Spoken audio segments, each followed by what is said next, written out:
Welcome and welcome back to your own channel easy notes. आज हम start करने वाले हैं business policies and strategic management part number 2। The point is part number 1 हम already semester 5 में पढ़ चुके हैं एंड पार्ट नंबर 1 में ना जितने भी टॉपिक्स थे चाहे स्ट्रैटेजी हो, स्ट्रैटेजिक प्लानिंग हो, मैनेजमेंट हो, कोर कॉम्पिटेंस हो, business strategy, corporate strategy, every single topic whatever there was, उन सब की थ्योरी हमने पढ़ी थी कि वो क्या होते हैं, कैसे होते हैं, नेचर फीचर्स को। एज यू नो बीबीए पढ़ रहे हो तो नेचर फीचर्स को तो पीछा छोड़ ही नहीं सकता। ठीक, अभी ना सेमेस्टर 6 में क्या है कि हम उनका प्रैक्टिकल इम्प्लीमेंटेशन पढ़ेंगे। ये जो यूनिट 1 होगा ये 1 शॉर्ट वीडियो होगा, तो मैं बेसिक एक्सप्लेन करते हुए चलूंगी, समराइज करते हुए चलूंगी एंड जो नोट्स होंगे वो डिटेल्ड होंगे। तो अगर आपको डिटेल में पढ़ना होगा तो आप प्लीज नोट्स ले लीजिएगा। लेट्स स्टार्ट विथ यूनिट 1, जिसका पहला टॉपिक हमारा होगा that what is strategic management. देखो, what is strategy? Strategy is a kind of formulated plan to implement a certain change. अब इसको सिंपल वर्ड्स में समझते हैं, बहुत हो गई इंग्लिश। तो देखो, किसी भी चेंज को या किसी भी गोल को या किसी भी विजन या मिशन को अचीव करने के लिए हम कोई एक प्लान बनाते हैं, राइट? उस प्लान को कैसे इंप्लीमेंट करना है, वो प्लान कितना फ्रूटफुल है, कैसे कितना फ्रूटफुल नहीं है, क्या उसके प्रोज हैं, कॉन्स हैं, हर एक चीज़ देखते हैं, कम्युनिकेट करते हैं, इम्प्लीमेंट करते हैं, इवेलुएट करते हैं, कंट्रोल करते हैं। इस पूरे प्रोसेस को बोलते हैं एक strategy. How are we going to achieve a certain goal, या फिर how are we going to adopt a certain change in our business or in the industry or in the environment, right? So the management of all these things, the management of this whole process is known as a strategic management. Then example के तौर पे अगर हम ले लें, like Tata Motors, जब टाटा की जो ब्रांड है जो आयरन एंड स्टील के बहुत जानी जाती थी, वो मोटर्स में घुसने का जब प्लान करती है कि भाई we will cover this market segment as well, तो उसके पीछे एक लॉन्ग टर्म स्ट्रैटेजी होती है कि हाँ, हम आयरन एंड स्टील में ऑलरेडी मार्केट में एस्टेब्लिश्ड हैं, अब हम अगर मोटर्स में घुसते हैं तो हमारे पास ऑलरेडी एक नेम है, एस्टेब्लिशमेंट है, हमारे पास ट्रस्ट है लोगों का, सप्लायर्स है, हर एक चीज़ है, and we can lead this market as well. So that was their strategic process, या फिर that was their complete long-term strategy to diversify their brand. And you all know कि टाटा कौन है और कहाँ पर है। Then the next one which we have is nature of strategic management. देखो, एक चीज़ मुझे पता है, जितनी भी थ्योरीज हम बीबीए में पढ़ते हैं ना, उसमें जब हम नेचर की बात करते हैं तो लॉन्ग टर्म होना, डायनामिक होना, कंटिन्यूअस होना, इंटीग्रेटेड होना, ये सब बहुत ही कॉमन फीचर्स हैं, बहुत ही कॉमन कैरेक्टरिस्टिक हैं, या फिर बहुत ही कॉमन नेचर है। तो स्ट्रैटेजिक में भी सेम है। Strategy is not a short term thing कि आज किया कल खत्म, ऐसा नहीं है। Strategy is always long term, वो हमेशा लॉन्ग टर्म गोल्स को अफेक्ट करती है। डायनामिक प्रोसेस है, ईजी नहीं है, बहुत कुछ सोचना और देखना पड़ता है, एंड कंटिन्यूअस भी है। ऐसा नहीं है कि आज बनी कल खत्म, वही खत्म कहानी, नहीं। बनाने से लेके उसको इम्प्लीमेंट करने से लेके इम्प्लीमेंटेशन का evaluation, control and then output and then output evaluation, output screening and all, everything comes within this strategic management. Then the next one which we have is integrated approach. देखो, strategy is a kind of thing जो आप बिना सारे departments के या बिना सारे functions के इंटीग्रेट हुए कभी भी अप्लाई नहीं कर सकते, कभी भी इंप्लीमेंट नहीं कर सकते। तो yes, it is integrated and strategy long term है, कंपनी को बहुत बड़े लेवल पे अफेक्ट करती है, बिजनेस को बहुत बड़े लेवल पे अफेक्ट करती है, इसलिए टॉप मैनेजमेंट का काम होता है। Then the last one which we have is risk oriented. जाहिर सी बात, अगर किसी भी चीज़ की वजह से पूरी कंपनी अफेक्ट होने वाली है, जिस भी चीज़ में टॉप मैनेजमेंट इन्वॉल्व है, उसमें रिस्क भी बहुत होता है। So these were the few natures of strategic management. Then the next one which we have is scope of strategic management. So when we talk about the scope of strategic management, देखो, एक चीज़ ध्यान रखना, जब भी scope की बात हो रही है ना, तो जो प्रोसेस है, उस प्रोसेस में जो भी स्टेप्स आते हैं, हर स्टेप में स्कोप होता है। ठीक है, किसी भी चीज़ को ले लो, प्लानिंग को ले लो, इवेल्युएशन को ले लो, कंट्रोल को ले लो, इम्प्लीमेंटेशन को ले लो, एग्जीक्यूशन, कुछ भी जो उसका प्रोसेस है ना, उसमें जो भी स्टेप्स लिखे हैं वो सारे स्कोप के विदिन आते हैं। मैं आपको आगे दिखाऊंगी, अभी स्ट्रैटेजिक प्लानिंग का प्रोसेस भी है आगे की कुछ स्लाइड्स में, सेम है, वो भी सेम है, ये भी सेम है। विजन मिशन में स्कोप है, विजन क्या है, मिशन क्या है, ऑब्जेक्टिव क्या है, एनालिसिस कैसे करेंगे, सिचुएशन कैसे एनालाइज करेंगे, एनवायरमेंटल में स्वॉट करेंगे, पेस्टल करेंगे, पोर्टर 5-4 करेंगे, जो भी कुछ करेंगे, कैसे फॉर्मुलेट होगी स्ट्रैटेजी, कैसे इंप्लीमेंट होगी, कैसे कम्युनिकेट होगी, फिर कैसे कंट्रोल करेंगे, कैसे हम मैनेजमेंट को कम्युनिकेट करेंगे, या फिर हम कैसे उसको जज करेंगे कितनी अच्छी है, कितनी बुरी है, क्या है, कैसे। In every single process, in every single step, there is a scope for strategic management and you need to manage that ताकि आपकी जो strategy है वो अच्छे से implement हो सके, fruitful हो सके, successful हो सके। Then the next one which we have is core competence।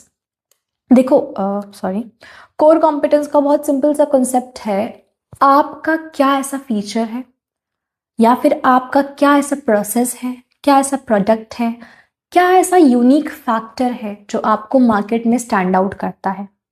But ये चीज़ डिसाइड करने से पहले कि भाई मेरा ये फीचर, प्रोसेस, प्रोडक्ट या कुछ भी मेरी कोर कॉम्पिटेंस है, आपको कोर कॉम्पिटेंस की कुछ कैरेक्टरिस्टिक्स ध्यान में रखनी होती है।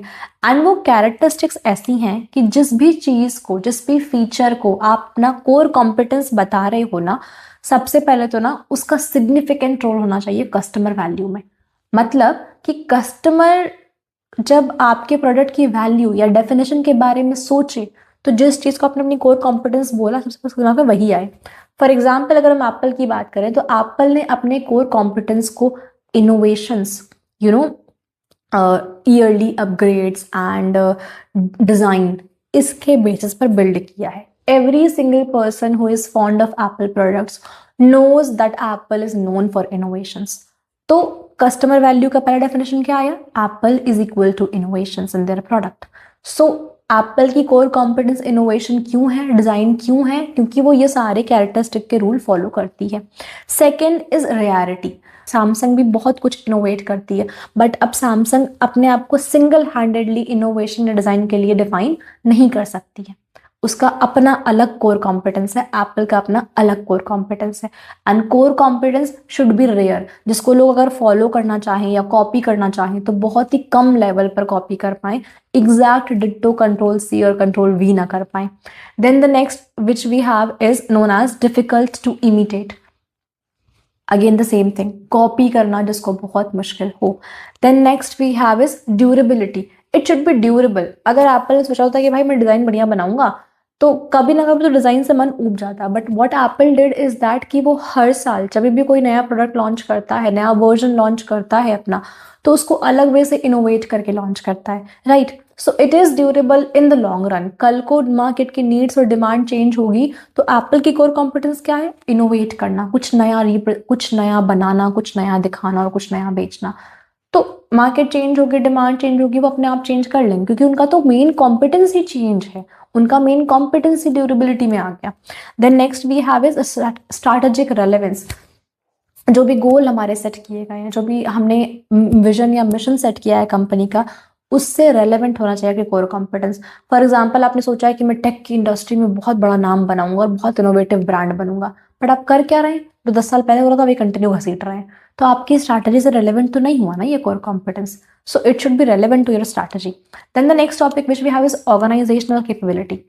देखो जब मैं बात करूँ ना ऑर्गेनाइजेशनल कैपेबिलिटी की, तो आपके पास जो भी रिसोर्सेज हैं, man power, machinery, ideas, innovations, strategies, planning, anything, any resource you have, उसको आप कितना इफेक्टिवली डिप्लॉय करते हो, कितना इफेक्टिवली कहीं भी इम्प्लीमेंट करते हो कि आप बेस्ट से बेस्ट चेंजिंग इन्वायरमेंट को केटर करते हुए एक सक्सेसफुल बिजनेस या प्लान को रन करा सको। That is known as organizational capability. ठीक, अब जैसे Amazon लॉजिस्टिक्स का एग्जांपल हम इसमें लें तो Amazon अगर प्रॉमिस करता है कि हम फास्ट डिलीवरी करते हैं या एक्सप्रेस डिलीवरी करते हैं या कुछ भी करते हैं, तो वो अपने प्रोमिस क्यों फुलफिल कर पाता है? क्योंकि उसके ऑलमोस्ट मेजॉरिटी ऑफ द जगह आपको लॉजिस्टिक फैसिलिटीज मिल जाएंगी। Amazon ने बिल्ड किया अपने आप को ऐसा, तो उसने अपनी कैपेबिलिटी को इम्प्रूव किया ताकि वो प्रोमिस फुलफिल कर सके, मार्केट में उन चीज़ों को कैटर कर सके जो उसके कॉम्पिटिशन अभी तक नहीं कर पाई, right. Then the next topic which we have is organisational learning. देखो कोई भी स्ट्रैटेजी को इम्प्लीमेंट करना, कोई भी चेंज को इम्प्लीमेंट करना किसी भी कैपेबिलिटी को डिफाइन करना, कोर कॉम्पिटेंस बनाना, या जो भी चीज़ें इन्वायरमेंट में बदल रही हैं उनको केटर करना, अपने आप को इनोवेट करना, बिजनेस को रन कराना, सक्सेसफुल कराना, every single thing requires learning attitude. And organizational learning is the same thing. It is a process through which organization learns or acquires or tries to create new things, to innovate, to implement change, to study the environment, and to cater to the market, changing demands, changing supplies, every single thing.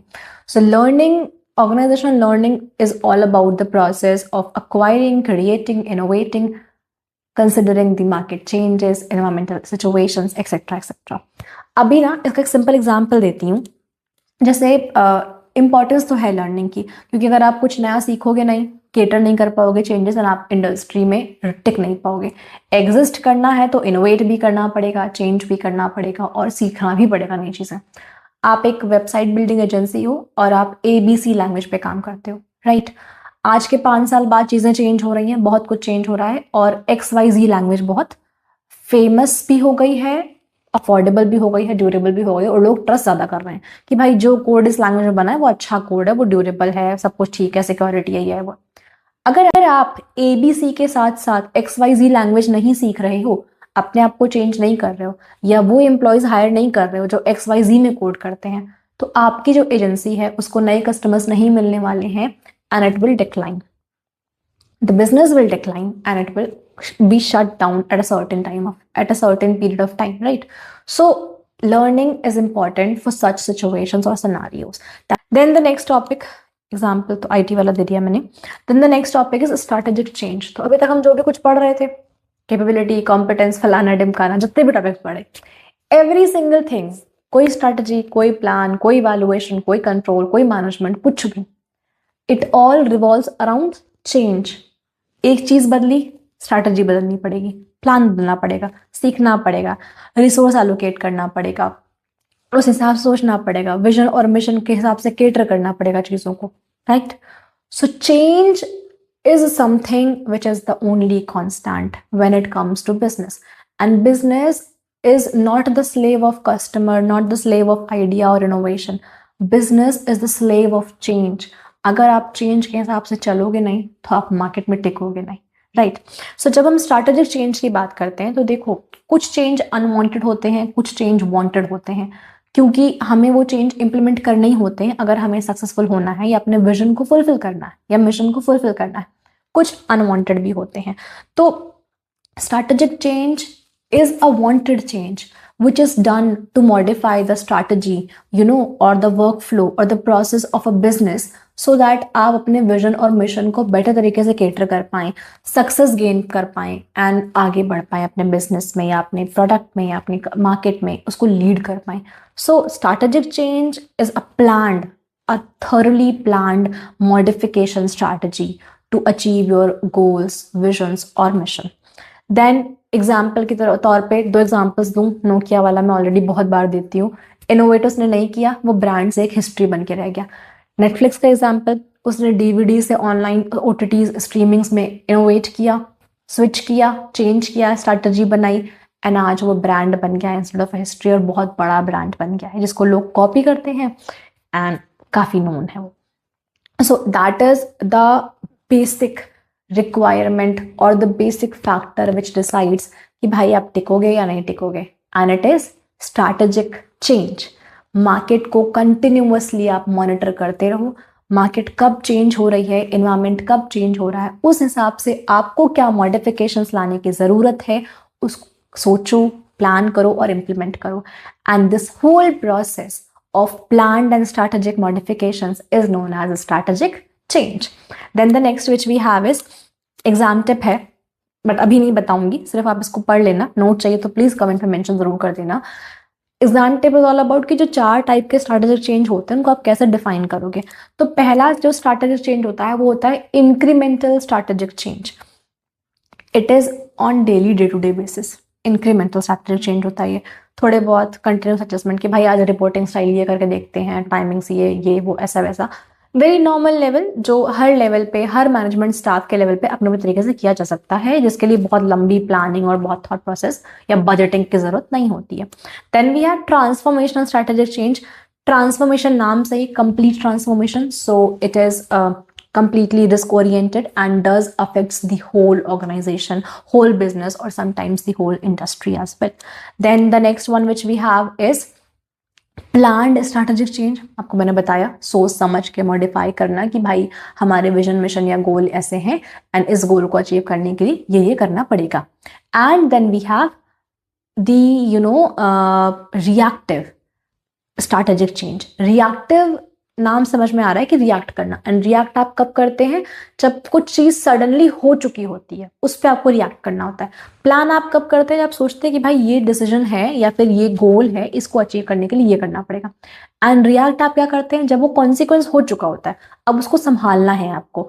तो reactive change is always unplanned and unwanted, sudden and forced.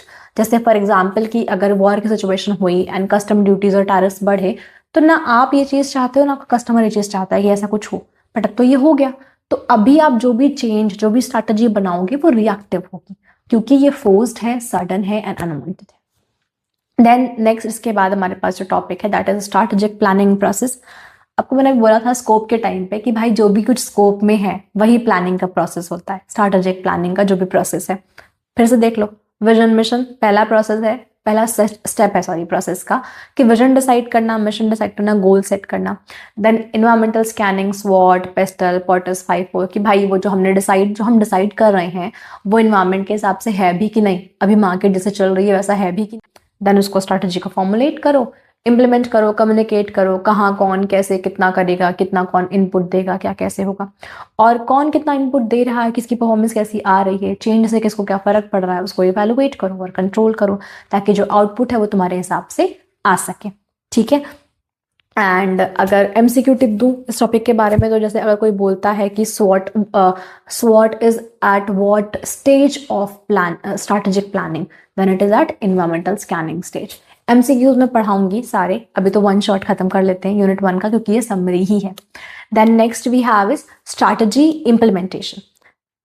Planning हो गई कि बना लिया कैसे बनानी है, अब इम्प्लीमेंट करना है बात आराम से। तो देखो हम ना सेमेस्टर 3 में भी पढ़ते हैं मार्केटिंग मैनेजमेंट, तो मार्केटिंग की भी स्ट्रैटेजी की प्लानिंग, इम्प्लीमेंटेशन सब कुछ लगभग सिमिलर है।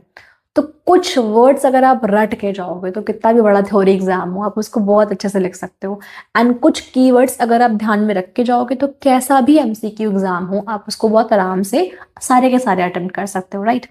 तो इम्प्लीमेंटेशन की बात है कि जो भी हमने फॉर्मुलेट की है स्ट्रैटेजी उसको एक्शनेबल स्टेप्स में कन्वर्ट करना is known as implementation. Communicate करना, जो भी रिसोर्सेज उनको उनकी जगह पे लगाना, मैन पावर कहाँ जाएगी, मशीनरी कहाँ जाएगी, बजट कहाँ लगेगा, क्या कैसे, हर चीज़ को रिलोकेट करना। स्ट्रक्चर डिसाइड करना कि भाई ये सेंट्रलाइज्ड होगा कि डिसेंट्रलाइज होगा, मतलब टॉप लेवल से इसको पूरा का पूरा देखा जाएगा और वहीं सब कुछ अप्रूव होगा, या फिर ये डिसेंट्रलाइज हो सकता है कि भाई अपने अपने लेवल पे हर कोई देख ले इसको कौन सा क्या कैसे कितना करना है।